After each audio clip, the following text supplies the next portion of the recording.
끝나는 시간은 같다는 거. 자, 잠깐 스피드하게 지난주 복습하도록 하겠습니다. 부자 왜 지옥 갔어요? 많이 넣어서 어떻게 해야 천국 갑니까? 오케이. 그래서 돈으로 꾸며진 성전 어떻게 됩니까? 다 무너지죠. 그래서 뭐가 중요하냐면 이름, 나라가 중요하다 이런 말씀 드렸고요. 그 나라 막 지진 일어나고 기근 일어나고 전염병 일어나고 막 예루살렘 무너지고 그거 왜 그런다 그랬어요? 이름 갖고 있는 사람들 손을 대고 핍박하고 죽이죠. 그래서 징벌의 날, 진노의 날이다. 그런 말씀 드렸죠. 그리고 세상 종말 징조가 뭐라 그랬어요? 주님 오시는 징조. 이상기후. 그래서 지난주에 청라에 물이 잠겼다. 제 설교에 주님께서 힘을 보태주셔서 주님 감사합니다. 자, 그 다음에 천지는 어떻게 돼요? 없어진다. 그래서 여러분들이 이런 이상 기후들을 보면 하나님 나라 이제 가까이 왔다 이렇게 보시면 되겠습니다. 그래서 스스로 조심하라 그랬죠.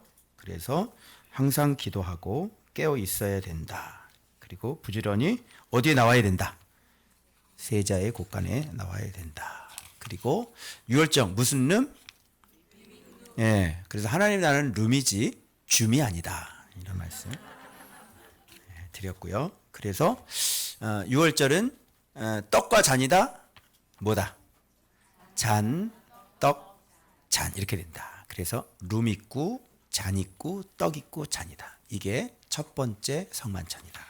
그런 말씀 드렸습니다. 기억이 막 다 나시죠? 예, 스피드하게 반복 지금 하고 있습니다. 자, 그리고 무슨 말씀 드렸냐면, 자, 퀴즈. 순교보다 더 어려운 거? 안 싸우는 거. 그래서 순교할생 하지 말고 싸우지나 말자. 이런 얘기죠. 드디어 이제 월요일 날 본문 이제 들어가도록 하겠습니다. 자, 깨어있음에 대한 잠이 뭘까요, 여러분? 잠. 저 사람 영적으로 잠자고 있어. 이렇게 얘기돼. 잠이 뭘까요? 잠이라고 하는 것은 영적인 잠이 뭔지 그리고 깨어 있음이 뭔지 왜 베드로의 부인 때 왜 닭이 울었는지 잠에 대해서 연결됩니다. 잠깐 보도록 하겠습니다. 자, 주님께서 갑자기 전대와 배낭 뭐 이런 얘기 하시잖아요. 신발도 없이 너희들에게 보냈을 때 너희들이 부족한 것이 있었더냐 그랬더니 없었나이다 그러잖아요. 근데 의문점은 왜 이제는 전대를 가지라 그래요? 왜 이제는 겉옷을 팔아서 검을 사라고 말씀하십니까? 근데 왜 그러지? 그죠? 여러분 여기에 대한 많은 얘기들이 있는데 이게 뭐냐면 말씀대로 안 보기 때문에 헷갈리는 거예요. 왜 지금은 1차적으로 생각할 게 뭐냐면 뭐 없이 보내시거든요. 그런데 주님이 뭐래? 부족한 것이 있었더냐 그랬더니 부족한 것이 없었습니다. 이렇게 얘기하잖아요. 그래서 하나님 일하시는 방식을 우리가 알 수가 있어요. 뭐냐면 하나님은 안 주시고 보내세요. 그런데 부족함이 없는 거죠. 그게 하나님의 일하시는 방식이에요. 그래서 우리에게 뭘 주시질 않아요. 그런데 하나님의 능력은 부족함이 없게 하시는 거죠. 그러니까 우리는 세상 방식은 뭔가가 있어야 안심할 수 있어요. 근데 하나님은 주시지 않아요. 그런데 부족함이 없어요. 그러면 안전하겠죠. 우리에게 뭔가를 주면 어린아이한테 뭘 주면 어떻게 됩니까? 오염되죠. 타락하죠. 그렇죠? 그래서 주님은 여러분들이 진짜 그런 것을 누리고 가질 만한 그런 믿음, 돈을 이길 만한 믿음이 있으면 주시겠죠. 단위가 높아질 겁니다. 그래서 10억도 주시고 50억도 주시고 100억도 주실 거예요. 그러나 그것을 감당할 수 없는 믿음이라면 그런 거 주면 사람이 눈 돌아갑니다. 그래서 안 줍니다. 가장 좋은 방법은 안 주시고 부족함이 없게 하시는 방법을 쓰시는 것이죠. 그래서 우리가 지금 살아감에 있어서 우리 가난합니다. 그렇죠? 근데 우리가 부족함이 없는 것입니다. 그렇죠? 목사님 저는 너무 부족해요. 왜 그러냐?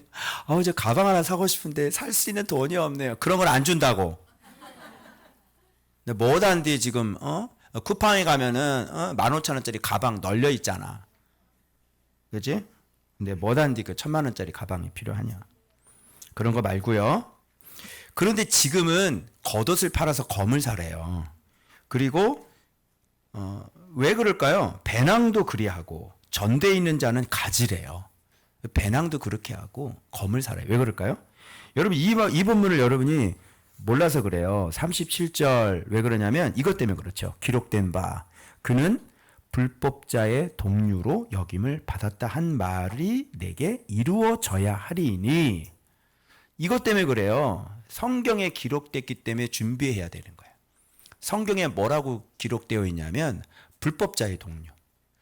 그러니까 지금 성경대로 되겠죠. 성경대로 되니까 사람들이 지금 예수님의 제자들 불법자의 동료들이야. 그래서 해코지를 할 수가 있고요. 잡아갈 수가 있고요. 그죠? 그래서 여기에 대한 대비를 해야 되는 거예요. 무슨 능력이 없어서 주님이 안 주시기 때문에 그런 게 아니라 성경에 그런 것들이 기록되기 때문에 성경에 기록된 건 그대로 된단 말이에요. 거기에 준비해야 돼요. 예수님도 어떻게 할 수가 없어요. 왜? 성경에 그렇게 자기가 기록되어 있기 때문에 그 일이 그대로 일어나요. 그러니까 검을 준비해야 되는 거예요. 그런데 이 검 같은 경우는 무슨 뭐 남 죽이라고 주는 건 아니겠죠. 그래서 예수님의 제자들은 여러분 어떤 사람들이에요? 내가 분명히 얘기했죠. 그 객실 안에 모여있던 그 교회가 세계에서 가장 큰 교회라 그랬죠. 하나님 나라를 갖고 있는 사람들이 11명이 있는데 그 사람들 죽으면 어떻게 되겠어요? 예수님 십자가에 죽었다가 또 내려와야 돼요. 곤란하잖아. 곤란해요. 곤란해지는 일이 벌어져요. 그래서 그분들 한 분 한 분은 죽어서는 안 되는 분들이에요. 그래서 하나님 나라를 보호해라. 하나님 나라를 지켜라. 왜 그러면 기록되기를 불법자의 동료로 지금 그런 취급을 받아야 되기 때문에 너희들 자신을 잘 보호해서 너희들 안에 가르쳐준 그 하나님 나라의 지식 그 하나님 나라를 그걸 잘 지키고 있어야 된다. 이런 의미가 있죠. 그죠? 그리고 난 다음에 기도에 대한 이야기가 나오는 겁니다. 그래서 여기서 그런 걸 갖고 있었는데 이제 여기서 기도의 얘기가 나오는데 자기 자신을 잘 보호하라고 하는 그 칼을 가지고 어떻게 했어요? 남의 귀를 잘라버리잖아요. 다른 사람의 몸에 상처를 입히잖아요. 그래서 그 가운데에 지금 성경은 그렇게 기록되어 있고 그런 일은 벌어질 것이고 그래서 이들은 잘 준비를 해야지 되고 그죠? 그런데 이게 깨어있지 못하면 어떻게 해요? 이 칼로 자기 자신을 보호하는 게 아니라 남을 찌르게 되거든요. 그래서 그 가운데 자르는 얘기와 그 가운데 이렇게 예수님이 습관을 따라서 기도하고 유혹에 넘어가지 않도록 시험에 들지 않도록 기도하라는 얘기가 나오는 겁니다.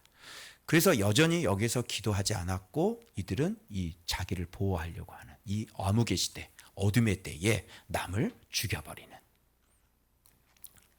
귀를 잘라버리는 그런 일을 했다는 거예요. 그래서 이 중간에 이 기도라는 거, 그러면서 이게 뭐하고 이제 연결되냐면 베드로의 부인과도 같이 이제 연결돼서 영적인 잠이 뭐고 깨어있는 사람이라는 게 무엇인지 이게 나오는 겁니다. 그래서 일단 예수님은 예수님의 습관 들여다봐야 돼요. 그래서 예수님은 항상 습관을 가지고 계셨죠. 어떤 습관을 가지고 계시냐면 감람산에 가시는 습관을 가지고 계시죠. 그래서 감람산에 가셔서 예수님의 습관이 뭐예요? 여러분 예수님의 원이 이 잔을 내게서 지나가게 해 주십시오. 이게 예수님의 원이라고 얘기하는데 또 본문을 잘못 보시는 거예요. 예수님의 원은 이 잔을 지나가게 하는 게 예수님의 원이 아니었어요. 오늘 본문을 잘 보시면 예수님의 소원은 오로지 한 가지밖에 없었어요. 뭐냐면 아버지의 뜻이 이루어지는 거예요. 자, 본문 내용을 아다르고 어다른 거예요. 잘 보세요. 아버지의 뜻이거든 이 잔을 내게서 옮기시옵소서라고 그랬지. 아버지여, 내가 원하노니 이 잔을 내게서 옮기십시오. 그러나 이것이 내 뜻대로 되지 않고 아버지 원대로 되길 원합니다. 그게 아니라 여기서 뭐가 돼 있어요? 아버지의 뜻이거든 옮기시고 아버지의 뜻이 아니거든 옮기지 마십시오. 이런 얘기니까 내 뜻을 얘기하는 게 아니라 아버지의 뜻을 먼저 구하는 거랍니다. 그래서 아버지의 뜻이거든 옮겨주세요. 이렇게 얘기했지. 내 뜻이 이건데 그런데 뭐 아버지 이거 합쳐야 돼요. 이 말씀이. 그래서 이 뜻의 정확한 의미는 먼저 누구의 뜻을 구했다? 봐야 돼요. 여기 기록되어 있잖아요. 그래서 이거를 먼저 우선 삼아야 돼요. 그러면 합치면 뭐예요? 아버지의 뜻이거든 옮겨주십시오. 그런데 아버지의 뜻이 아니거든 옮기지 마십시오. 그래서 아버지의 뜻이 나와요. 그럼 여기서 나오는데 힘쓰고 애써 더욱 간절히예요. 그러면 예수님의 습관은 뭐예요? 감람산에 가셔서 예수님의 습관은 뭐예요? 오직 아버지의 뜻을 위해 아버지의 뜻이 이루어지도록 힘쓰고 애써 더욱 간절히 기도하는 것. 이게 뭐예요? 예수님의 습관이었다. 우리 습관은 뭐예요? 감람산에 가지 않고 오직 힘쓰고 애써 더욱 간절히 내 뜻대로 사는 것. 그죠? 이게 주로 우리들의 습관이었고, 그러니까 이걸 보면서 큰 도전을 받아야 돼. 내 습관은 뭐지? 그리고 이게 마음에 이게 탁 깨달아지면서 내 습관은 오직 아버지의 뜻이 정말 이루어지기를 원하는 이런 습관을 가져야 되겠구나. 아멘이에요? 그래서 여러분들이 상번제에 올라오면서 이 상번제에 와서 이 성전을 찾는 이 습관을, 감람산에 가시는 습관이 있는 것처럼 여러분이 상번제하러 교회에 오는 여러분의 습관이 있는지를 점검하셔야 돼요. 그리고 교회에 오는 습관이 있는 분들은 뭐예요? 내 기도가 더욱 힘쓰고 애써 더욱 간절히 누구의 뜻을 구해요? 그렇게 아버지의 뜻을 그렇게 구하는 기도를 올려드려야 되는 것이죠. 이게 바로 무슨 기도예요? 이게 깨어있는 자의 기도다. 그래서 영적으로 저 사람이 깨어있다. 어떻게 할 수 있어요? 습관을 가지고 있어요. 어떤 습관이요? 이렇게 기도하는 장소에 가서 힘쓰고 애써 더욱 간절히 아버지의 뜻을 구하는 사람은 어떤 사람이에요? 깨어있는 사람이다. 이렇게 얘기하는. 그럼 반면에 영적으로 잠자는 사람은 어떤 사람일까요? 기도 장소를 안 갖고 있어요. 기도의 장소에 잘 안 가요. 그리고 기도할 때 이렇게 힘쓰고 애써 더욱 간절히 그 아버지의 뜻에 자기 자신을 굴복시키지 않는 삶을 살고 있는 거예요. 기도할 때 그렇게 기도하지 않죠. 그죠? 뭘 위해서 기도해야 될지도 모르죠. 어떤 것에 내 마음을 어떻게 굴복시켜야 되는지도 모르죠. 그런 기도를 하고 있지 않지요. 그런 사람은 영적으로 잠자고 있다. 신앙이 영적으로 잠자고 있다. 이렇게 얘기하는 거예요. 그래서 사도들이, 제자들이 이 아버지의 뜻을 알았다면, 그죠? 그들도 습관을 갖고 있을 것이고, 예수님의 습관이라고 그랬지 제자들의 습관이라고 얘기한 적이 없어요. 그래서 제자들이 이런 습관을 갖고 있다면 자주자주 예수님의 감람산을 찾을 때 본인들도 옆에서 어떻게 해요? 이렇게 힘쓰고 애써 더욱 간절히 아버지의 뜻이 이루어지도록 그렇게 간절히 기도하는. 그죠? 그러기 위해서는 아버지의 뜻이 무엇인지를 알아야 되겠죠? 그렇게 기도하기 위해서는 물었어야 되는 것입니다. 어떤 상황입니까? 지금 무엇을 위해 기도해야 됩니까? 내가 무엇을 순종해야 되는 것입니까? 내가 어디에, 무엇에 내가 복종해야 되는 것입니까? 이걸 물었어야죠. 그러면 예수님과 같이 보조를 맞춰서 예수님이 기도할 때 우리도 같이 기도할 수 있는 것이죠. 지금 때가 어느 때인데, 때가 어느 때인지를 알고 내가 무엇을 위해 기도해야 될 때인 줄 알아야죠. 그게 깨어있는 사람이죠. 근데 아는 게 없어요. 아무것도 없어요. 지금 때가 어떤 때인지도 몰라요. 그죠? 지금이 얼마나 급박한 때인지도 몰라요. 이 기도 후에 바로 가룟 유다가 들이닥치거든요. 지금 때가 어떤 때인지 몰라요. 얼마나 급박한 때인지 몰라요. 그래서 위에서 제가 눈물이 좀 났던 본문이 위쪽에 있는데, 제자가 여기서 여기 검 둘이 있습니다. 이렇게 얘기하잖아요. 그때 내가 눈물이 팍 쏟아졌어요.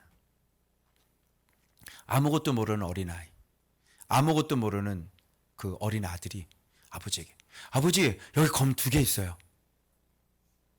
눈물이 확 쏟아지더라고. 지금 자기 아버지가 지금 죽으러 가는데 그걸 몰라요. 왜 검을 준비하라고 그런지도 몰라요. 그리고 여기 검 두 개 있어요, 아버지. 이제 곧 잡혀가고 예수님 곧 죽을 건데, 아버지를 잃어버릴 건데, 그 어린 신앙의 그 제자들의 모습을 보면서 왜 그런 거 있잖아요. 그 마음이, 곧 아버지가 죽는데 그거 모르고 아버지 여기 검 두 개 있어요. 그 마음이 짠한 그 마음 좀 전달이 됐나 모르겠어요. 그런 게 느껴져 가지고요. 제가 여기 적어놨거든요. 어린아이가 아무것도 모른 채 말하는 어린 자녀의 모습. 이걸 보면서 제가 눈물이 탁 나더라고요.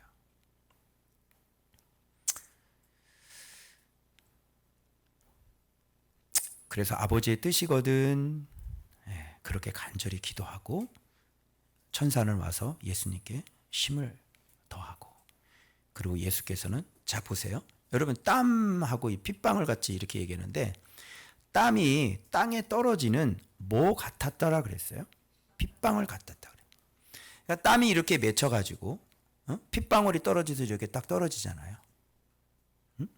서울우유 핏방울, 서울우유가 핏방울 된다고 생각해요. 서울우유 딱 떨어지는 거. 그래서 여기서 왜 핏방울이라는 단어를 사용했냐면, 예수님의 지금 이 기도는 어떤 기도예요? 이제 자기가 아버지의 뜻대로 내가 그렇게 하겠습니다라는 뜻이에요. 그 아버지 뜻이 뭔데요? 죽는 거잖아요. 그래서 이거를 핏방울로 지금 이렇게 비유적으로 얘기해 주는, 예수님은 그런 기도를 드리고 계시는 거예요. 제자들은, 어린 자녀들은 자기 아버지가 지금 죽는데 아무것도 몰라요. 그리고 졸고 있죠. 또 얘기를 해도 자고 있죠. 또 얘기를 해도 자고 있죠. 그래서 앞에 부분은 자고 있는 얘기가 나오고, 뒤에 베드로의 부인이 나와요. 칼 자르는 모습 나오고. 그래서 주님께서 기도해, 이렇게 기도해, 이런 습관을 가지고 있어야 되는 이유에 대해서 명백히 말씀하시는데, 유혹에 빠지지 않도록, 그리고 시험에 들지 않도록 기도해야 되는 것입니다. 유혹과 시험이라는 단어는 같은 단어예요. 그래서 우리가 이런 습관을 가지고 있다면 여러분들이 어떻게 해요? 시험에 들지 않을 수가 있고 유혹에 빠지지 않을 수가 있게 되는 것이죠. 그래서 늘 이렇게 내 뜻을 꺾고 더욱 힘쓰고 애써 간절히 아버지의 뜻이 이루어지도록 그렇게 기도하는 그 기도의 습관을 갖고 있는 사람들은 살면서 유혹에 넘어가지 않고 시험을 이길 수 있다는 것이죠. 그래서 여러분, 상번제 나오실 때 예수님의 본을 따라서 이렇게 힘쓰고 애써 더욱 간절히 아버지의 뜻을 구하고, 여러분의 육신적인 땀이 바로 말씀에 순종한 그 핏방울이 되도록 여러분의 그런 기도를 그렇게 가지고 계시고 그런 습관을 가지고 계신다면 여러분들은 결정적인 순간에 시험에 들지 않고 승리할 수 있으리라 믿습니다. 그 다음 그래서 기도 한번 볼까요? 기도는 힘쓰고 애써 더욱 간절히 아버지의 원대로 되기를 간구하는 바로 사랑의 일이요. 이게 기도예요. 그죠? 사랑의 일이잖아요. 그래서 기도는 여러분이 죽고 사랑하겠다는 결단이잖아요. 내가 희생하겠다는 결단이죠. 그래서 기도는 사랑의 일이에요. 그리고 유혹과 시험을 이기는 뭐다? 습관이다. 페이라스모스. 뭐예요? 시험, 유혹하다. 그래서 영적인 잠, 뭐가 영적인 잠일까요? 영적인 잠은 진리를 깨달아 알아 하나님 나라로 살기 위해 아버지의 뜻을 힘쓰고 애써 더욱 간절히 간구하지 않는 상태. 그것이 바로 영적인 잠이고, 그 영은 늘 슬픔에 잠겨 있는 겁니다. 그래서 육신의 잠을 자는 이유는 뭐냐면, 기도하지 않기에 슬프고 슬프기에 기도할 수 없는 상태가 육신의 잠인 거죠. 여러분, 기도하면 뭐가 일어나냐면 기쁨이 일어나죠. 그래서 제자들이 그 슬픔으로 인하여 잠들었다, 이런 말씀이 되어 있는 거예요. 그러면 마음에 기쁨이 없다는 얘기인데, 기쁨이 없는 이유는 왜 그래요? 기도하지 않았기 때문에 그렇습니다. 기도하지 않는 분들의 마음속에 지금 뭐가 있어요? 슬픔이 있을 것입니다. 그래서 그 슬픔 때문에 기도할 수 없는 것이죠. 기도하지 않기 때문에 슬픈 것이고요. 슬프기 때문에 또 기도할 수 없는 것입니다. 그래서 기도하는 사람, 이 습관을 갖고 있는 사람의 영은 기쁘죠. 그래서 삶을 살아가는 태도가 다르고요. 사람을 대하는 태도가 다릅니다. 마음에 기쁨이 있기 때문에. 왜? 속에서 내가 그를 위해 죽겠다는 사랑의 일을 했기 때문에. 그런 결단이 일어나고 그런 뜻을 구하며 내 자신을 꺾었기 때문에 사람을 만날 때, 내 가정에서 바로 사람을 대할 때 내 감정이 다른 거예요. 속에 분노가 일어나고 속에 화가 치밀어 오르고 속에 신경질이 나는 것은 당신이 기도하지 않았기 때문에 그런 것입니다. 당신의 영이 슬프기 때문에, 당신의 영이 분노에 차 있기 때문에. 왜 그렇게 일어납니까? 기도하지 않았기 때문에 그렇습니다. 이렇게 아버지의 뜻을 간구하고 아버지의 뜻을 구하는 사랑의 일을 하는 사람 속에는 주께서 약속한 것이죠. 내 기쁨을 너희에게 충만하게 하리라. 내 기쁨을 너희에게 주리라. 그래서 아버지의 뜻에 순종하는 그 영의 기쁨을 제자들이 예수님 안에 있을 때 예수님은 그들에게 주시겠다고 약속하신 것이죠. 그래서 슬픔이 있는 분 계십니까? 기도해 보시기 바랍니다. 사랑의 일을 해 보시기 바랍니다. 자기 자신을 꺾고 아버지의 뜻을 구해 보시기 바랍니다. 그러면 성령께서 여러분을 기쁘게 하실 것입니다. 그 기쁨 가지고 살아가는 거예요. 그 기쁨이 있는 사람은요, 삶이 기쁜 거예요. 내 안에 기쁨이 있는 사람은요, 하루하루가 기쁜 거예요. 내 안에 기쁨이 있는 사람은요, 오늘 하루가 기대가 되는 거예요. 내 안에 기쁨이 있는 사람은요, 주님께서 당장 내 눈앞에 누리라고 즐기라고 주신 것을 진짜 누리고 즐길 수 있는 거예요. 그런데 슬픔이 있는 사람은요, 오늘 하루가 얼마나 복되고 오늘 이렇게 누릴 수 있는 그런 기회를 주고 그런 모든 환경을 만들어 주셨음에도 불구하고 인생이 기쁘지가 않는 것입니다. 그래서 내 영이 기쁠 때 정말 주실 수 있는 그 기쁨을 기뻐할 수 있는 것이고, 내 영이 정말 기쁠 때 오늘 하루를 주어진 그 삶이 정말 기쁘고 행복한 거예요. 그러면서 하루를 일어나면서 너무 감사하다. 오늘 뭐 하고 놀까? 오늘 누구를 만날까? 야, 오늘 너무너무 기쁘겠는걸? 오늘 또 말씀 묵상하며 살아야지. 오늘도 사랑하며 살아야지. 그죠? 교회 가면 또 귀한 사람들 만나겠지? 저들과 오늘 재밌게 놀아야지. 아멘? 그래서 인생의 노정이 아니라 바로 우리는 놀면서 살게 되는 것입니다. 노정은 광야 백성들이 걸어가는 것을 노정이라고 그래요. 비아히롯, 어디, 살몬, 다 가치 없는 것들이에요. 또 돌고 또 돌고 어디를 통해 어디를 통해 어디를 통해 어디를 통해 어디를.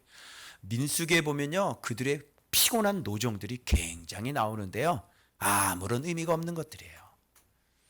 그러나 마음에 기쁨이 있는 사람들은요, 오늘 하루 정말 예수님 때문에 기쁜 거예요.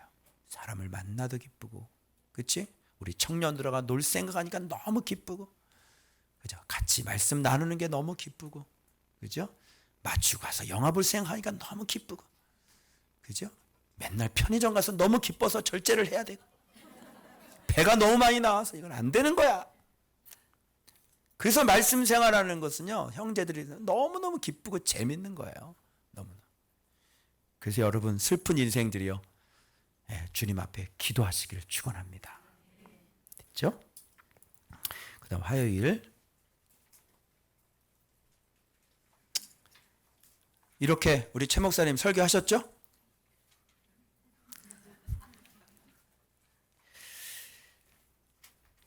자, 그래서 아까 기도하라는 말씀 나오고 바로 예수님이 기도가 끝나자마자 가룟 유다가 들이닥치는 거예요. 들이닥치는 건 좋아요. 근데 문제가 뭐냐면, 죄송해요, 이 새끼가 입을 맞추는 거예요. 죄송합니다. 들이닥치는 거 좋아. 잡으러 오는 건 좋다니까. 근데 이 인간이 입을 맞추는 거야. 여러분 그런 사람 진짜 조심해야 돼요. 사람 열받게 해놓고 나중에 차 한잔 해요, 목사님. 이런 놈이 어떤 놈이냐? 간교한 놈인 거예요. 간교가 뭔지 알아요? 입맞춤으로 예수를 파는 걸 간교라 이렇게 얘기합니다. 예수를 팔려면, 예수를 잡아가려면 그냥 폭력을 쓰든지 욕을 하든지 그죠? 막 이렇게 와야 되는데 뭐예요? 와서 파는 놈이 예수님, 예수님, 그리고 이제 입을 맞추는 거야. 미국 사람들의 인사는 다 거룩한 입맞춤이에요. 다 만나서 이렇게 입맞추죠. 이때 사람이 돌아버리는 겁니다, 여러분. 그래서 이게 얼마나 참기 힘든 거냐면 주님이 말씀하시죠. 뭐라 그래요? 이것까지 참으라. 그동안 많이 참았어. 그지? 많이 참았잖아. 우리 많이 참잖아. 근데 진짜 참을 수 없는 지점이 있지. 그게 뭐예요? 예수님께 파는 놈이 입 맞추는 겁니다. 예수님 팔아놓고 와가지고, 목사님, 잘 계시죠? 네, 식사 한번 해요.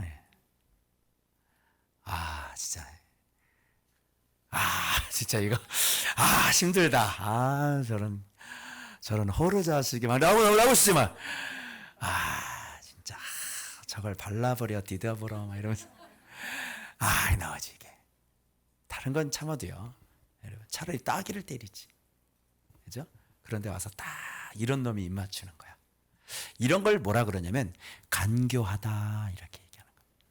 입 맞춤으로 예수님을 좋아하면서 파는 거.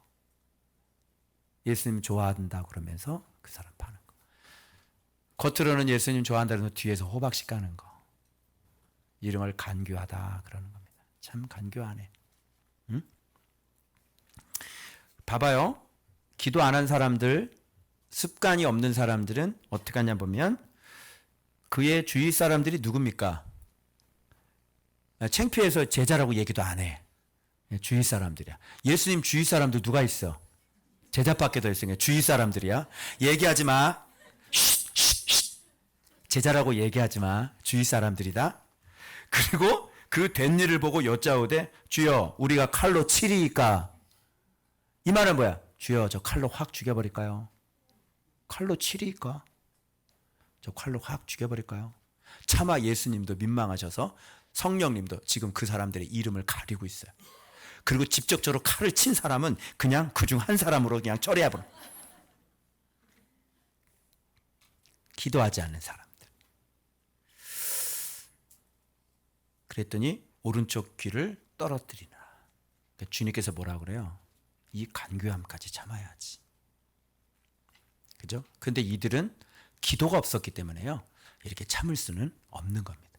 아버지의 뜻을 알고 아버지의 뜻을 이렇게 간절히 구했던 깨어있는 사람들은요. 이렇게 하지 않겠죠. 지금이 어느 때이구나. 지금이 아버지께서 허락한 때이구나. 그래서 예수님은 그 때를 아셨어요. 지금은 내가 성전에 가르칠 때 너희는 나를 잡지 않지 않았냐. 그러나 지금은 너희의 어둠의 때요. 지금은 너희들의 때다. 이렇게 얘기하죠. 주님은 때를 알고 있는 거예요. 그래서 적극적으로 주님은 지금 자기 자신이 어디를 향해 가야 될지 정확히 알고 계십니다. 정확히 갈고 있는데 그걸 칼로 치겠어요? 이거는요. 예수님이 걸어가시는 길을 오히려 방해하게 되는 거예요. 그죠? 뭐 하지 않아서? 기도하지 않아. 여러분의 말 한마디 한마디가 교회를 무너뜨릴 수 있다는 걸 명심하십시오. 여러분의 말 한마디가 제자를 핍박하고 교회의 공동체를 와해시킬 수 있는 그 간교한 뱀의 소리가 될 수 있다는 것을 꼭 명심하십시오. 그래서 이것까지 참으라. 내가 날마다 너희와 함께 성전에 있을 때 내게 손을 대지 아니하였도다. 그러나 이제는 너희 때요 어둠의 권세로다 하시니라. 이렇게 된 겁니다. 그래서 기도하지 않았던 사람들은 여지없이 입맞춤으로 예수를 파는 것을 참지 못하고 칼을 들어서 사람을 귀를 잘라버리는 그런 아주 무시무시한 그런 모습이 나왔어요. 뭐가 나왔죠 지금? 자기 속에 있는 살인이 나와버렸죠. 근데 예수님은 힘써서 더욱 간절히 아버지의 뜻을 구하죠.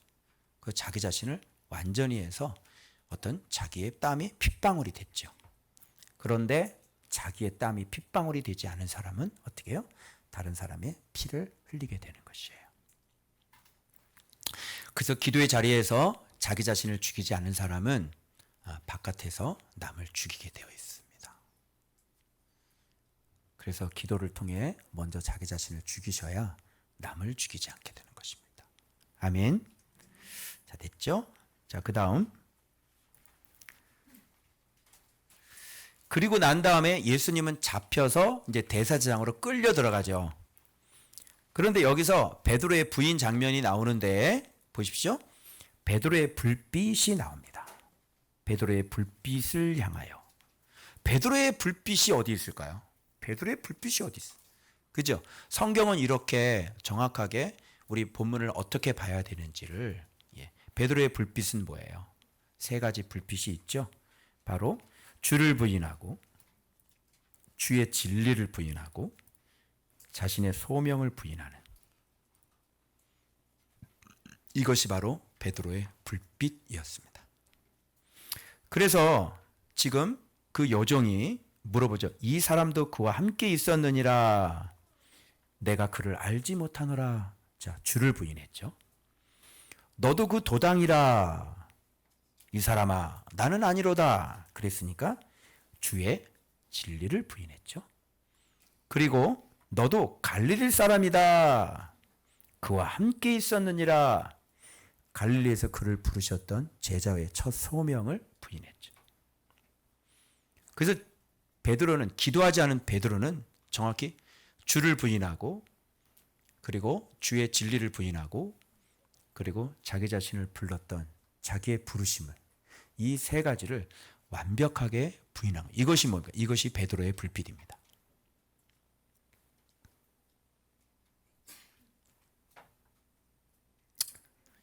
자, 보십시오. 이때 닭이 웁니다. 3번 부인하고 난 다음에 닭이 웁니다. 닭이 울었다는 건 무슨 뜻이죠? 날이 샜다는 거 아니에요. 그죠? 그러면 닭이 울기 전에는 무슨 일을 하고 있습니까? 사람들이 자고 있죠. 그래서 베드로의 잠이에요. 베드로는 잠자고 있었습니다. 베드로의 영은 잠자고 있었습니다. 그래서 제가 초창기 앞에 부분에서 여러분들에게 이 영적인 잠이라는 게 어떤 의미인지를 이미 말씀을 드렸습니다. 그래서 장소를 갖고 있지 아니하고 하나님의 뜻을 모르고 그리고 그 뜻 앞에 힘쓰고 애써 더욱 간절히 자기를 굴복시키지 않는 그런 사람은 바로 영적인 잠을 자고 있는 사람이라 얘기했고, 여지없이 베드로는 그것을 갖고 있지 않았기 때문에, 그 습관을 갖고 있지 않기 때문에 보기 좋게 주를 부인하고 주의 진리를 부인하고 바로 자기의 첫 부르심을 다 부인해버리고 말았습니다. 그렇게 부인하고 난 다음, 즉 이런 잠을 깊게 자고 난 다음에 뭐가 울죠? 닭이 우는 것입니다. 여러분, 여기서 닭이 왜 우는지를 아시겠죠? 그래서 베드로는 이때 영적인 잠에서 깹니다. 닭소리와 함께 그의 잠은 이제 깨게 되는 거예요. 그러고 난 다음에 뭐가 생각나요? 비로소 영적인 잠이 깨어지고 난 다음에 뭐가 생각나요? 주의 말씀이 생각나는 겁니다. 드디어 주의 말씀이 생각났네요. 그죠? 그래서 우리의 문제는 뭐냐면 주의 말씀이 항상 먼저 생각나야 되는데, 영적인 잠을 자고 있는 사람은 주의 말씀이 하나도 생각이 안 나요. 그리고 여러분이 넘어지고 나서야 지난 시간 묵상했던 말씀을 딱 피면 그 말씀이 거기에 있었던 거예요. 그래서 때는 이미 늦죠. 그러면서 뭐예요? 거기서 통곡하고 거기서 우리는 회개하지 않습니까? 이게 바로 습관을 갖고 있지 않은 사람의 특징이고요. 이게 영적인 잠을 자고 있는 사람의 특징입니다. 그래서 밖에 나가서 심히 뭐하니라? 통곡하니라. 이제 베드로는 깨어났을 겁니다. 이제 이렇게 크게 넘어지고 난 다음에, 그래서 예수님께서 뭐라고 말씀하시냐면, 네가 돌이킨 후에 형제를 굳게 하라, 이렇게 말씀하십니다. 즉 영적인 잠에서 깨우고 나온 이후에 형제를 이제 굳게 할 수 있는 사람이 될 수 있겠죠. 왜? 내가 이렇게 해서 넘어졌어. 내가 이거 안 갖고 있어서 넘어졌어. 내가 이 기도 안에서 넘어졌어. 그래서 형제들을 넘어뜨리지 않으려면 바로 이렇게 하라고 가르쳤겠죠.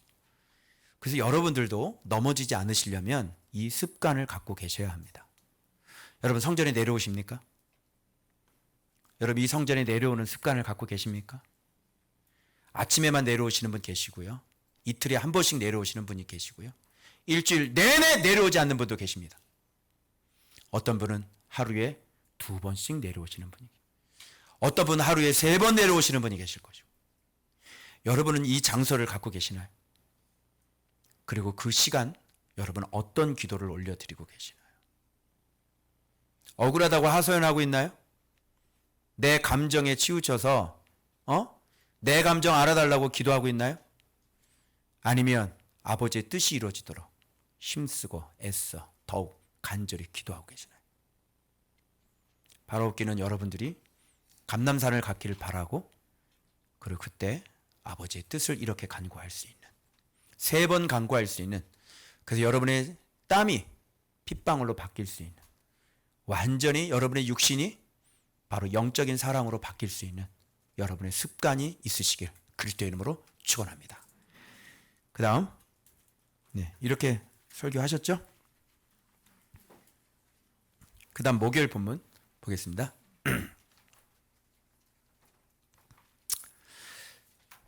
자, 여기는 불신자들에 대한 장인데요. 뭐 영적인 잠 자고 있는 사람도 문제지만 여기는 아예 불신자 얘기를 하고요. 불신자 중에서 상당히 사악한 불신자에 대한 이야기를 오늘 하고 있는 겁니다. 세상 친구들 얘기 한번 해보겠습니다. 세상 친구들이죠. 세상 친구들은 어떤 사람들이냐면 보십시오. 여기 지키는 사람들은 군인들이죠. 군인들은 예수를 희롱하고 때리고 눈 가리고 선지자 노릇하라 너를 친 자가 누구냐. 이건 뭐야? 이거는 이방인들이기 때문에요. 뭐냐면 그냥 불신자예요. 즉 하나님을 안 믿는 사람들. 하나님을 안 믿는 사람들은 예수를 조롱을 해요. 응? 맞죠? 그리고 예수를 핍박하고, 그리고 뭐 하나님이라며? 뭐 능력이 있다며? 그 비 안 오게 한번 해봐. 왜 여기 물이 다 잠겼어? 이런 투. 그래서 네이버 댓글 가면 이런 분들 굉장히 많습니다. 불신자입니다. 근데 문제는 좀 심각한 불신자가 있는데 바로 믿는 자들입니다. 이들이죠. 장로들, 대제사장들, 그리고 서기관들입니다. 이들이 진짜 사악한 불신자들입니다. 이렇게 위에 예수님 희롱하고 때리고 눈 가리고 선지자 노릇하라고 조롱하고 이런 분들은요, 나중에 예수 믿을 수 있는 사람들이에요. 이분들에게 복음을 전하면요, 상당수 예수를 믿을 수 있는 사람들이 많습니다. 그러나 이들은 절대로 믿을 수 없는 사람들이에요. 여러분, 교회 안에서 정말 문제를 많이 일으키고 담임 목사님들 내쫓는 그 장로님이 정말 회개할 수 있을까요? 얘기해 보세요. 저는 이런 걸 보면서요, 어떻게 이렇게 똑같을 수 있을까? 성경과 오늘날 어떻게 이렇게 똑같을 수 있을까? 장로들, 대제사장들, 서기관들 오늘날 똑같아요. 절대 이들은 예수를 믿을 수 없는 사람들이에요. 그러나 믿는 사람들이죠. 이 뜻이 무슨 뜻인지 아시겠어요? 자, 볼게요. 제가 좀 설명드리겠습니다. 내가 그리스도이거든 우리에게 말하라. 자, 이들의 상태는 이 네모 박스, 이거 집중해 주시면 되겠습니다. 자, 이들이 왜 믿을 수 없냐면 내가 말할지라도 너희가 믿지 아니할 것이고, 내가 말할지라도 믿지 않는데요. 그리고 물어도 대답하지 아니할 것이다. 묻는데 왜 대답을 안 할까요? 예수님의 질문은 어떤 질문이에요?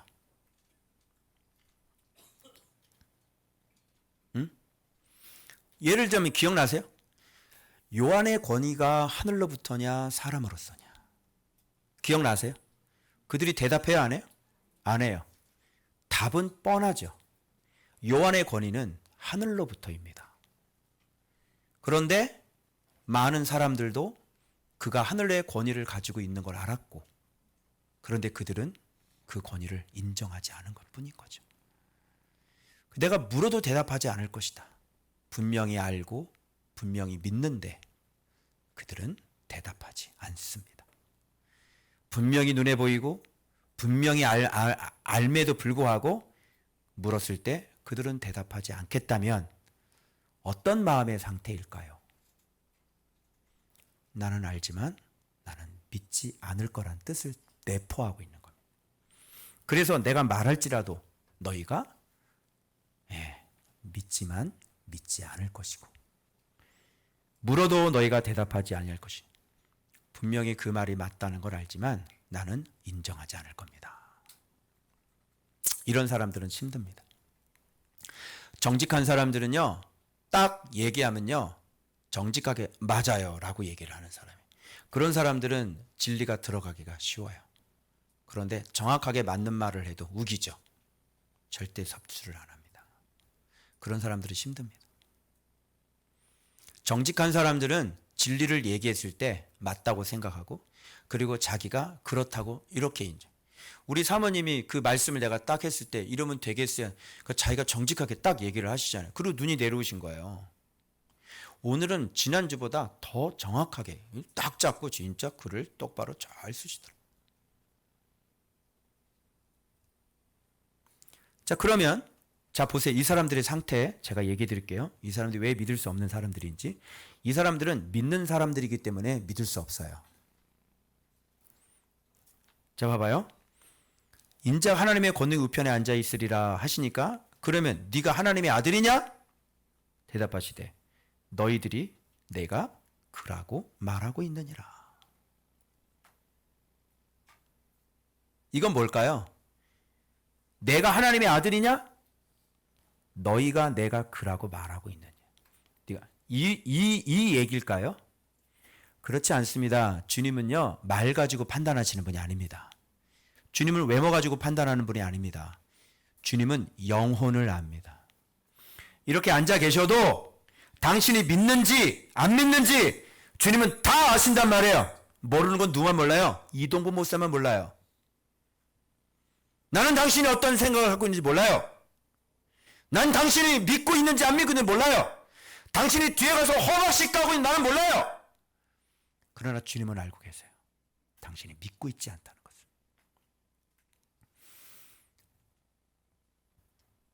주님은 이들을 알아셨어요. 이들이 믿고 있다는 걸 아셨죠. 너희가 내가 그라고 말하고 있지 않느냐. 너희들 속이. 그러나 저분이 하나님의 아들인 것을 알지만, 그러나 어떻게 해요? 하나님의 아들이기 때문에 죽여야 되겠다 이겁니다. 비유와 같이 연결합니다.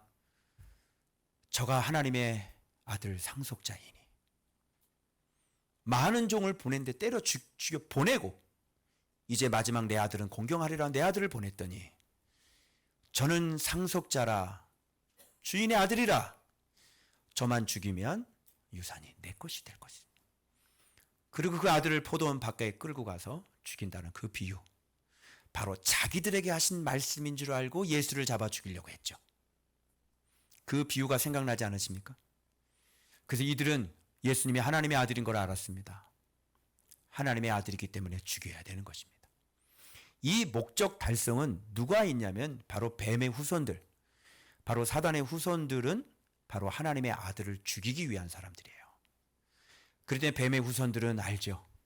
귀신이 아는 것처럼 뱀의 후손들은 바로 아들 예수 그리스도가 하나님의 아들인 것을 알죠. 하나님의 아들이기 때문에 죽여야 되는 것입니다. 여러분, 하나님의 아들인 사람은 죽일 필요가 없죠. 그죠? 누굴 죽여야 되는 거예요? 하나님의 아들이기 때문에 죽여야 되는 것입니다. 누가요? 이 독사의 자식들은. 그래서 주님은 그 속을 다 알고 계셔요. 그래서 이들은 불신자 중에서 가장 믿기 어려운 불신자, 바로 믿는 자들입니다. 믿기 때문에, 알기 때문에 죽여야 하는 사람들. 그래서 교회 안에 많은 그런 사람들, 예수를 반대하고 진리를 반대하는 그런 사람들은 진리가 진리인 줄 알기 때문에 반대하는 거예요. 저 목사가 우리 교회에 들어오면 이 진리가 들어오기 때문에 들어와서는 안 된다고 얘기하는 사람들. 그래서 제가 거기에 들어가려면 많은 장애물들이 있는 거예요. 그걸 다 거치고 들어가야 되는데 그래서 못 들어가는 겁니다. 진리를 갖고 있는 사람들은 이렇게 진리가 무엇인지 알지만 그 진리를 죽여버리려고 하는 사람들이 포진되어 있는 곳은 결단코 들어갈 수가 없게 되는 것입니다.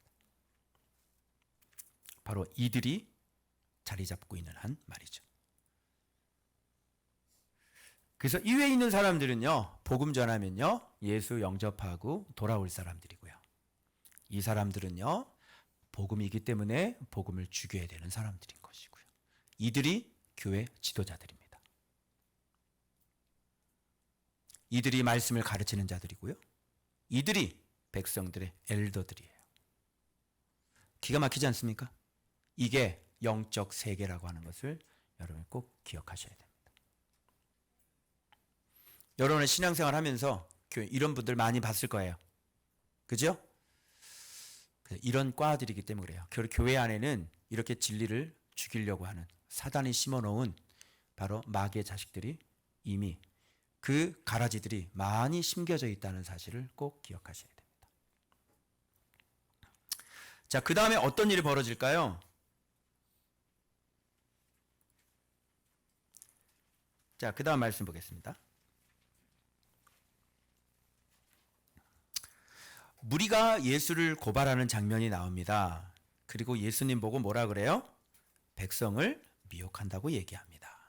그리고 예수님이 자칭 왕이라고 그럽니다. 자, 예수를 고발하는 사람들 이름을 좀 붙여드리겠습니다. 고발입니다. 고발이. 즉 대제사장의 꼬발이들. 고발입니다. 예수를 고발하는 사람들. 그리고 예수님이 백성을 미혹한다고 생각하는 사람들이에요. 즉 예수를 고발하고 진리를 미혹으로 받아들이는 사람들이죠. 이 사람들. 자, 근데 예수님은 뭐라 그래요? 유대인의 왕이시고 죄가 없으시죠. 그리고 예수님 보고 백성을 소동하게 한다. 예수님이 진리인데, 그죠? 아니 제가 말하는 게 진리라니까요. 그죠? 예배에 목숨 걸지 마시고요. 예배자가 되시라고요. 내가 뭐 틀린 말을 했나? 예배자는요, 말씀에 목숨 걸어야 예배자가 나와요. 내 틀린 말 했어요? 내 말이 맞죠? 그죠? 그래, 나를 자르는 거예요. 그 캠프에 나를 강사로 잘라버리는 거죠. 어떤 사람의 항의를 듣고. 내 말이 맞거든요? 예배에 목숨 걸지 마시고요. 말씀에 목숨을 거세요. 그러면 예배자가 되고, 그러면 예배가 됩니다. 제 말이 맞거든요? 그런데 그런 얘기하면 어떻게? 싫은 거죠. 저거 뭐라 그래요? 백성을 미혹시키는 사람이다. 백성을 소동시키는 사람이다. 교회를 소동시키는 사람이다. 예수님도 똑같았어요. 그래서 예수를 고발하는 거예요. 그리고 예수님이 백성을 미혹한대요. 아니 미혹한 게 없이 진리를 얘기하는 거거든요. 여러분 보십시오. 제가 지금까지 진리를 가르쳤을 때 사람들이 일어나는 반응은 한 가지, 제가 미국에서 박사학위 할 때 그 목사님 만나서 그때는 열심히 열정이 있으니까 말씀을 막 목사님이 얘기할 그때 아닙니까? 그 달라스에 그 공부하실 오신 그 목사님은 내 얘기를 좀 알아들어서 어때 셋이 보세요. 무슨 마을 교회 부목사님이셨는데. 그래서 그분에게 내가 열심히 예수님을 얘기를 했대요. 근데 그분이 뭐라 그러는지 알아요? 자기가 정죄당하는 느낌이 든대요. 자, 이 지점을 여러분이 잘 기억하셔야 돼요. 여러분, 또 어떤 분이 그래요? 왜 너만 맞다고 그러느냐? 왜 너에게만 와야 된다고 그러느냐? 왜 너만 유일한 사역이냐? 여러분, 제가 말씀을 가르치면서 제가 그런 얘기 한 적 있나요? 없죠? 우리는 여기서 뭘 했냐면 예수가 정답이라는 얘기를 했을 뿐이에요. 그런데요, 놀랍게도 이 진리를 듣는 사람의 그 마음의 반응은 뭐 어떻게 일어나는 줄 알아요? 왜 너만 오라? 왜 너만 옳다고 그래? 들려질 때는 이렇게 들려지는 거래요. 우리 같은 사람은 이런 걸 들으면 이게 맞는데? 근데 우리 같은 사람한테 왜 너만 맞냐고 이렇게 공격해 들어오면요, 참 당황스러운 거예요. 아니, 언제 나만 맞다고 그랬어? 그러면 내가 완전히 2단, 3단이 돼버리는 거잖아요. 그거는 공격이에요. 진리에 대한 공격이에요, 그것은. 나는 예수가 정답이라고 외치고 있는 사람 보고 왜 너만 옳다냐고 얘기하는 건 진리에 대한 공격이에요. 왜? 그렇게 느껴지는 거죠. 죄책감이 들고요, 정죄감이 드는 겁니다. 나도 잘하고 있는데. 근데 더 나은 것이 오고 더 바른 것이 올 때는 그 더 바른 것을 붙잡아야 되는 것인데, 근데 사람의 심리는 뭐예요? 인류의 마음에 공통된 마음입니다. 인류의 공통된 마음은 예수가 싫어요. 인류의 공통된 마음은 예수를 고발하기를 원해요. 인류의 소원이 뭔지 아세요? 바라바를 우리에게 놓아주소서. 이게 바로 인류의 소원이에요.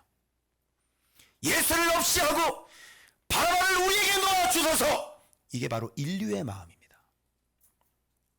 그래서 죄수들이 풀려나는 거예요. 그래서 말씀을 전하는 자들의 핍박이 바로 이렇게 옵니다. 내가 너무 기가 막혀서 어떻게 얘기할 수가 없어요. 얘기를 못해요. 진리를 얘기를 못해요. 여러분, 노아 보고 왜 너만 오라 이렇게 하면 이게 맞는 거예요? 노아 보고 그래요. 야, 노아야, 왜 너만 옳다고 그래? 야, 노아, 왜 너한테만 와야 된다고 그래? 그럼 노아가 잘못된 거예요? 아니면 노아 보고 뭐라고 그런 사람이 잘못된 거야? 아니, 임마, 그 사람이 노아야. 그 사람이 노아인데 너 그 사람한테 안 가면 주님이 노해. 빨리 네가 붙잡은 거 놓고 노아한테 가야 돼. 노아. 노아한테 너 가야지. 너 구원받아. 네가 붙잡고 있는 거 빨리 놔. 노아 보고 너만 잘났냐고 그러면 어떻게 해요? 노아를 찾아서 노아가 하는 거 보고 너도 같이 똑같이 따라 해야지. 그죠? 너도 방주 만들어야지. 그러면 재앙의 날에 어떡합니까? 너도 방주에 타잖아. 역청 어떻게 발라야 되는지, 몇 규모로 잘라야 되는지, 어떤 규모로 잘라야 되는지 그거 보고 똑같이 따라하라 하라고. 그럼 구원받잖아요. 그죠? 노아 보고 미쳤다 그러면 어떡해? 그 사람 노아인지. 그래서 그 사람이 노아인지 아니면 진짜 뭐 끈아풀인지 그거를 발견하는 것은 네 심령에 따라 달린 거야. 아니, 그 사람이 노아인지를 몰라? 맨날 그 산에서 그거 방주 만들고 있잖아. 그 사람이 노아인 줄 몰라? 그 사람 맨날 집에서 처박혀서 고개 쳐박고 맨날 울면서 말씀 묵상하고 있잖아. 그 사람이 노아인 줄 몰라? 그건 네 문제야. 그래서 노아는 희롱당하고 조롱당하고 똑같아요. 예수가 왜 희롱을 당해야 돼요? 여러분, 예수가 무슨 죄가 있다고 고발을 당합니까? 여러분, 예수라고 외치는 사람이 뭐가 잘못됐다고 자꾸 이렇게 희롱하고 고발을 합니까? 예수만 외치는 사람한테. 무슨 뜻인지 아시겠어요? 지금 이거 보면서 저는 그거 생각한 거예요. 정말 답답하죠. 죄가 없도다. 백성을 소동한대. 아니, 이렇게 가야 된다고. 너희 성전 다 버리고 예수께로 가야 된다고. 동물 제사 다 버리고 예수께로 가야 된다고. 손 씻는 신앙 다 버리고 예수께 가야 된다고. 네가 지키는 안식일 다 버리고 예수께 가야 된다고. 뭘 백성을 소동시켜? 그런데 그들의 귀에는, 그래서 에드워즈가 해석을 했어요. 성령님도 그들의 우매함을 알기 때문에 그들의 유아기적인 초대교회에 그들을 안식일을 한꺼번에 버리게 하지 않으셨대요. 그래서 주님은 그 믿는 자들을 날마다 더하시고 더하시는 방법으로 유대교를 그렇게 서서히 변화시켰다.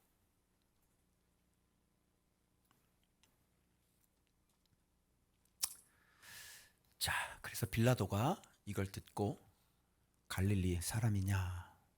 헤롯 관할이잖아요. 그때 마침 헤롯이 예루살렘에 있었습니다. 자, 빌라도에게 갔던 대제사장들이 헤롯에게로 넘기니까 어떻게 했을까요? 여러분, 헤롯에게로 같이 따라갑니다. 빌라도 군인들이 예수님을 희롱하고 때리고 막 이랬잖아요. 그런데 헤롯의 군대도 예수를 희롱하고 그렇게 빛난 옷을 입힙니다. 헤롯의 군대, 빌라도의 군대, 두 군대에게 주님은 이렇게 희롱을 당하셨던 거예요. 그래서 헤롯이 예수를 보고 매우 기뻐한다. 자, 예수를 보고자 한지 오래라. 볼까 하여. 예수를 보고 매우 기뻐하는 사람이 있었으니 그 사람은 헤롯이라. 자, 이 분위기하고는 완전히 정반대입니다. 저를 간절히 만나고 싶은 사람도 있습니다. 그죠? 그런 사람 왜 만나고 싶을까요? 헤롯은 예수를 왜 만나고 싶었을까요? 여기서는 고발하고요. 막 그냥 죽이라고 그러고요. 막 백성 미혹한다고 그러고요. 막 잡아 죽이라고 그래요. 근데 갑자기 분위기가 바뀌어서 예수를 매우 보고 싶어서 예수를 듣기부터 너무 기뻐. 예수님 오셨다고? 예수님 오셨구나. 위쪽은 고발하는데 밑에서는 막 예수 좋아가지고 너무 예수를 오랫동안 보고 싶었어요. 막 이러는. 헤롯이 지금 그런 거예요. 난 이게 두 개를 보면서요. 왔다 갔다 하면서 완전 이것들이 사이콘가 그랬어요. 완전 사이코네 얘네들은. 위에서는 막 고발하고 밑에서는 너무 보고 싶어하고. 완전 사이코네. 얘네들 뭐야? 그런데 이적을 볼까 하여 보고 싶었던 것입니다. 위에는 자기가 붙잡고 있는 전통 꽉 붙잡고 있고요. 그래서 예수 고발하고 밑에서는 예수님의 그 기적을 그렇게 보기를 원하고. 사이코들이죠, 완전히. 자, 그래서 대제사장 서기관들이 힘써 고발하니. 저 어디까지 쫓아온 거예요? 헤롯 있는 데까지 얘네들이 쫓아와서 헤롯에게 이제 또 힘써 고발했구나. 이걸 제가 또 알았어요. 여기에 헤롯 군인들이 있었습니다. 빌라도 군인은 아까 때렸잖아요. 근데 예수를 업신여기며 희롱하고 빛난 옷을 입혀 빌라도에게 돌아보냅니다. 앞에 부분에서 이미 많이 맞았기 때문에 그랬던 것 같아요. 여기 보세요. 빌라도가 전에는 원수였으나 헤롯과 빌라도 전에 원수였으나 당일에 서로 친구가 돼요. 세상 친구입니다. We are the world. 그죠? 세상 친구는 어떤 사람이에요? 예수 때문에 하나 된 친구. 여러분, 세상 친구는요, 예수로 하나가 되어져. 뭐해? 예수를 죽이자.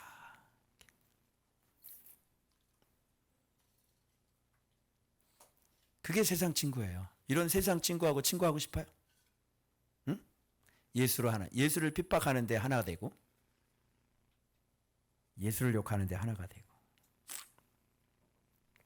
그래서 세상 친구, 예수를 고발하고 진리를 핍박하는 친구, 그리고 예수를 환영하고 표적을 사모하는 친구, 서로 친구입니다. 즉 같은 과라는 얘기죠. 자, 그래서 예수 핍박으로 이적으로 서로 친구가 되는 고발이와 이적이.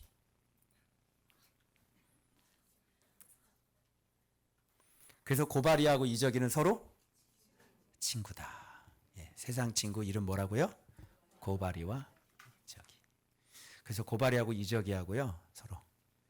우리 교육자들 설교할 때 좀 이런 거 딱 좀 한번 해봐요. 얼마나 재밌어요. 그래서 성도들이 귀에 쏙쏙 들어오잖아. 그래서 고발이와 이적이는 서로 친구구나. 어차피 예수를 싫어하는 사람들이구나. 이렇게. 여러분, 우리는 고발이가 되어서는 안 되겠습니다. 우리는 이적이가 되어서도 안 되겠습니다. 오직 진리를 사랑해서 예수를 닮은 여러분은 그리스도인이 되시길 축원합니다. 그 다음, 자, 끝나는 시간은 같아.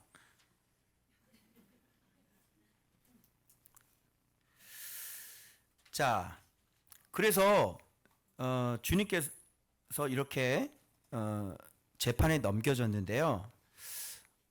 빌라도가 신문을 하죠. 그래서 여러분, 사람들이 예수를 미워하는 것은요, 어떤 죄가 있기 때문에 미워하는 게 아니라 영적인 문제예요. 그 속에 뭐가 싫은 겁니까? 진리가 싫은 겁니다. 그래서 그 사람이 뭐 죄가 있어서 뭐 잘못해서 싫은 게 아니라 그냥 싫은 거예요. 왜? 우리하고 다르니까 싫은 겁니다. 어둠이 빛을 싫어하는 거 당연하죠. 그래서 싫은 거예요. 그런데 진짜 신문을 해보면 죄가 없어요. 정말 그렇게 싫은 사람은요, 여러분 직접 얘기를 해서 신문을 해보라고. 사람을 만나서 하나하나 다 물어보라니까. 우리 교회가 의심스러우세요? 제가 의심스러우세요? 그러면 여기에 있는 분 하나한테 가서 찾아가서 물어봐요. 물어보라니까. 여기 증인들이 많잖아. 그러니까 이 사람들한테 찾아가서 밀정에 들어가서 아주 밀실에 들어가서 은밀하게 그 사람한테 떡볶이 먹이고 한번 물어보라니까. 있는 대로 얘기하라고. 이동구 목사가 어떤 사람이냐 물어보라니까. 의심스러우면 신문을 하라고. 신문을. 예? 그냥 추측으로 얘기하지 말고, 내가 진리가 싫으니까 그냥 고발하지 말고 하나하나 물어서 신문을 하라고. 그 사람이 어떤 사람인지, 예수가 어떤 사람인지. 내가 죄를 찾지 못하였고 죽일 일이 없느니라. 빌라도가 정확히 얘기하죠. 그런데 때려서 놓겠다. 때려서 놓는 것도 말이 안 되죠. 니들이 하도 그렇게 얘기를 하니 내가 죄글 죄가 없지만 내가 때려서 놓겠다. 그럼 되는 거 아니에요? 그런데 이 사람들 뭐라 그래요? 이 사람을 없이 하고 누구를? 이게 인류의 소원입니다. 인류의 소원은 예수를 죽이고 누구를 놓아줘? 바라바를 놓아줘. 사면되더라도 누구를 사면시켜줘야 돼? 바라바를 사면시켜줘야 되는 거예요. 그래서 바라바들이 다 출소를 하죠. 내가 갑자기 무슨 얘기를 하는 거야? 나는 정치적인 얘기를 하는 게 아니에요, 지금 여러분. 난 지금 본문을 얘기했을 뿐인 거예요. 그죠? 사람들이 원하는 누구를 놓아주는 거예요? 바라바.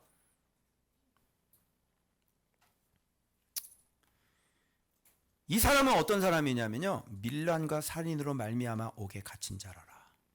이 사람을 놓아줘야지. 왜 예수를 놓아주려고 그래? 이게 뭐예요? 이게 인류의 소원입니다.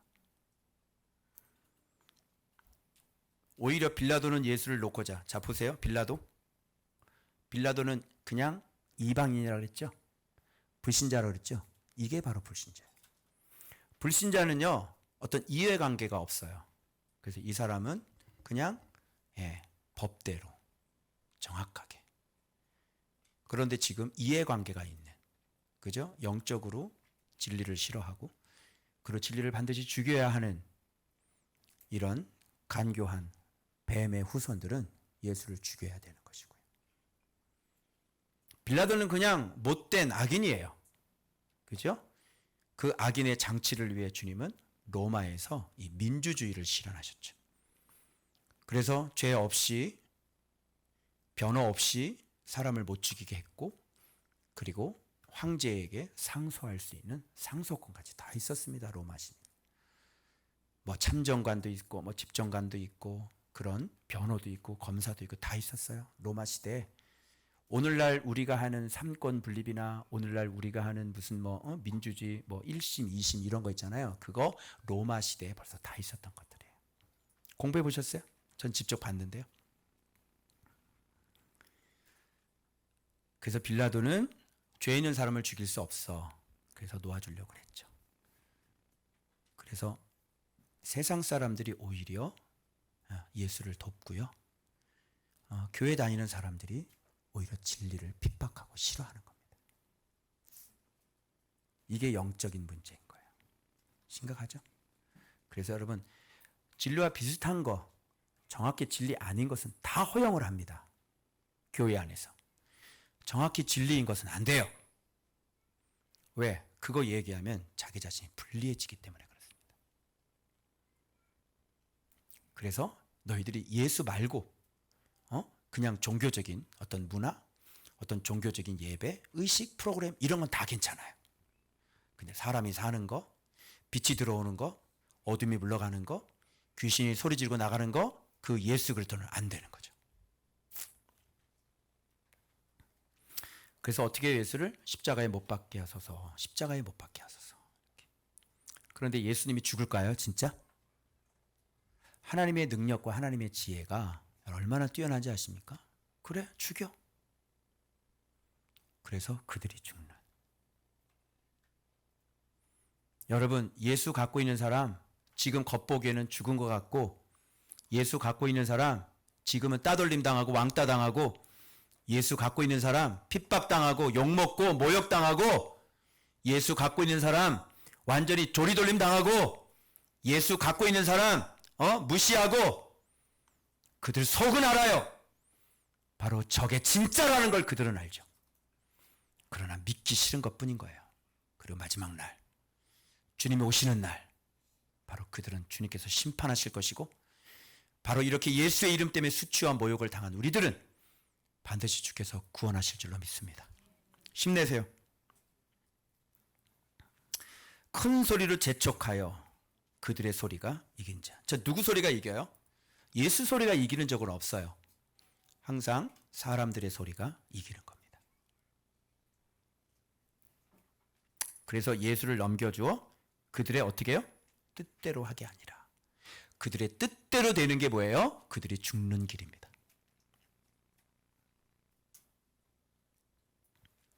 예수의 뜻대로 하면 우리가 사는 길이고요. 그들의 뜻대로 되면 그들이 죽는 겁니다. 우리의 뜻대로 되면 우리가 죽는 거고요. 예수의 뜻대로 하시면 당신이 살아나는 것입니다. 그 다음 마지막 보겠습니다.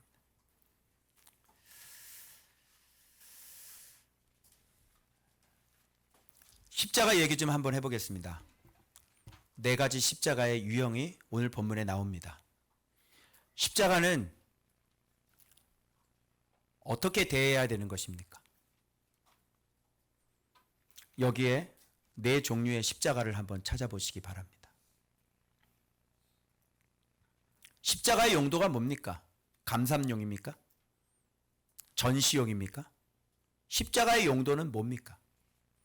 십자가의 용도는 지는 용이고 매달리는 용도가 십자가입니다. 그거 외에는 어떤 용도도 쓸모가 없습니다. 십자가는 전시관에서 십자가를 걸어놓고 감상용이 아닙니다. 십자가는 우리의 목에 매달아 놓고 다니는 장신구가 아닙니다. 십자가의 용도는 딱 하나밖에 없습니다. 내가 지면서 내가 거기 매달려 죽는 겁니다. 그게 유일한 십자가의 용도입니다. 그런데 오늘 이 본문에 하나같이 그렇게 하시는 분은 예수님 한 분밖에 안 나옵니다. 그리고 다 십자가를 잘못 사용하고 있습니다. 첫 번째 부류 사람들 바로 그들입니다.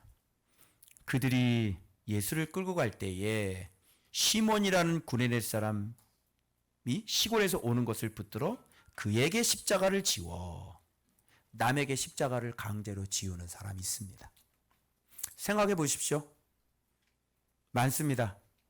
자기는 편안하게 앉아있고 남 부려먹는 사람, 자기는 꼼짝도 하지 않아요.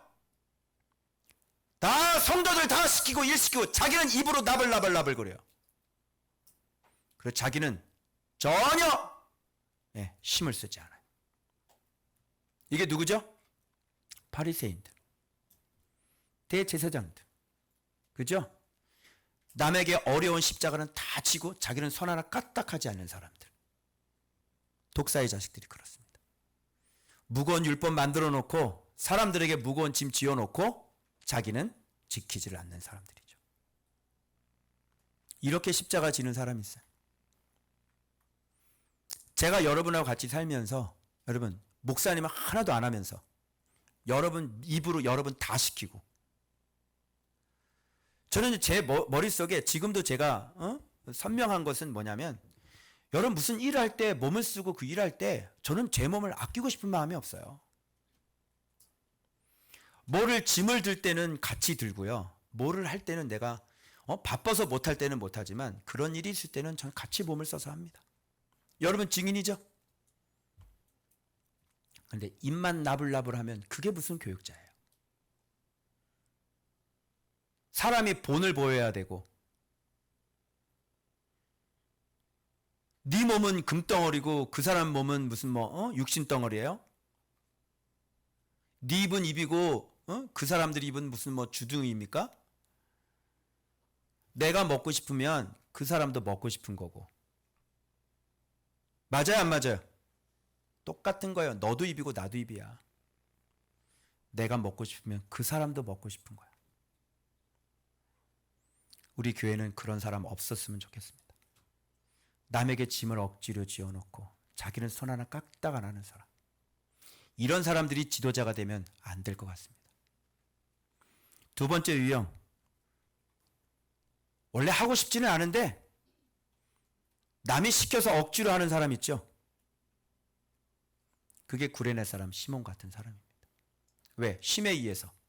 안 하면 이 조직 세계에서 살아남을 수 없으니까 하고 싶진 않지만 다른 사람에 의해서, 어떤 조직에 의해서, 힘에 의해서 억지로 하시는 분들. 그런 분들이 바로 구레네 사람 시몬 같은 사람입니다.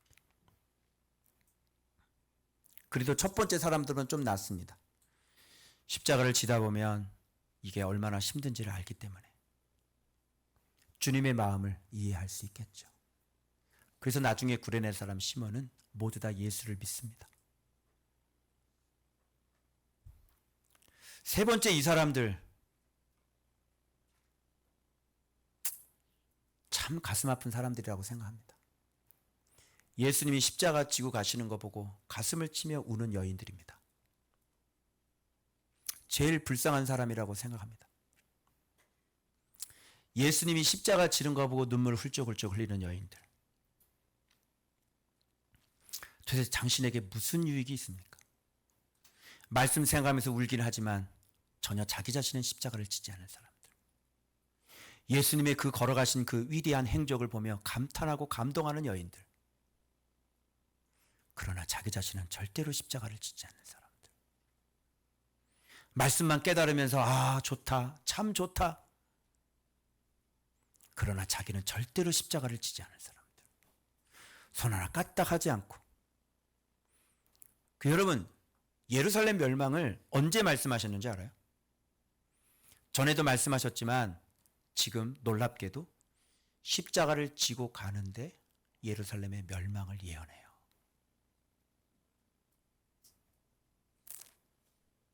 이렇게 예수님 뒤에서 예수님 가슴 아프고 가슴을 치면서 울고 가는 그 연인들에게 뭐라 그러는지 알아요? 나를 위해 울지 마. 너를 위해 울어. 그리고 네 새끼를 위해서 울어라. 곧 너와 네 새끼들이 박살이 날 거야. 십자가 지지 않고 이렇게 울기만 하는 여인들의 미래가 곧 멸망이라는 것을 주님 오늘 명백히 본문에서 확인시켜주고 계십니다. 보시죠. 가슴을 치며 슬피 우는 여자의 큰 무리가 따라오는지라. 예수께서 돌이켜 그들을 향하여 이르시되 예루살렘의 딸들아. 누구의 딸들아? 예루살렘의 딸들아. 나를 위해 울지 말고 너희와 너희 자녀를 위해 울라. 보라, 날이 이르면, 날, 진노의 날이죠. 징벌의 날이죠. 사람이 말하기를 잉태하지 못한 이와 해산하지 못한 배와 먹이지 못한 젖이 복이 있다 하리라. 그때 사람이 산들을 대어 우리 위에 무너지라 하며 작은 산들을 대어 우리를 덮으라 하리라. 푸른 나무에도 이같이 하거든 마른 나무에는 어떻게 되리요 하시니라. 즉 이들과 이들의 자녀들은 날이 이르면 멸망할 것입니다. 주님이 얘기하는 거예요. 내가 십자가 지고 가는 거 보고 울지 말고 네가 십자가 지면서 울어라. 그리고 네 자녀들이 말씀 모르는 네 자녀들을 위해서 울어라. 그들이 곧 죽게 될 거야.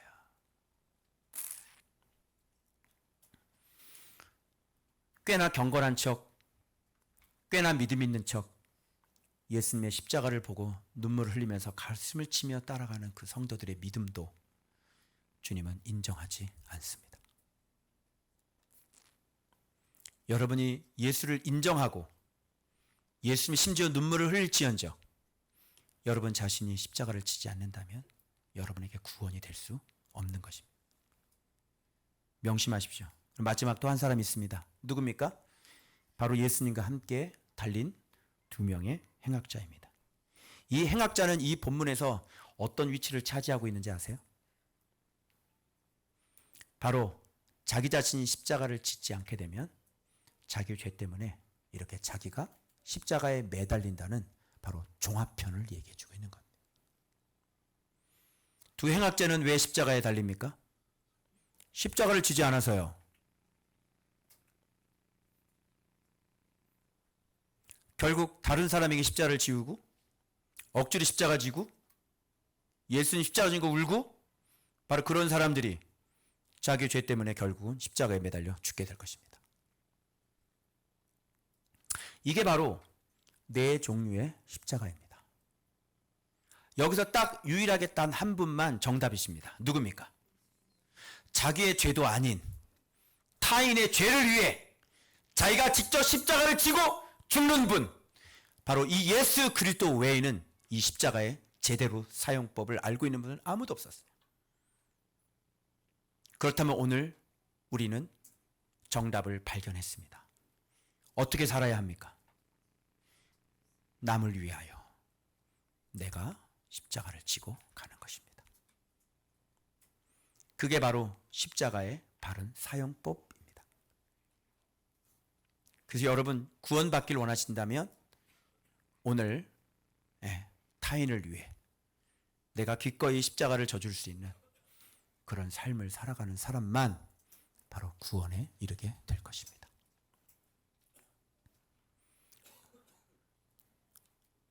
남이 지느냐 아니면 내가 지느냐, 오늘 이 두 가지 갈림길에서 여러분이 바른 정답을 선택하길 원하고 우리의 삶이 말로만이 아닌 눈물만이 아닌 진짜 십자가를 내가 지고 그 신앙의 길을, 주님의 길을 온전히 걸어갈 수 있는 여러분들 되시길 그리스도의 이름으로 축원합니다. 기도하겠습니다.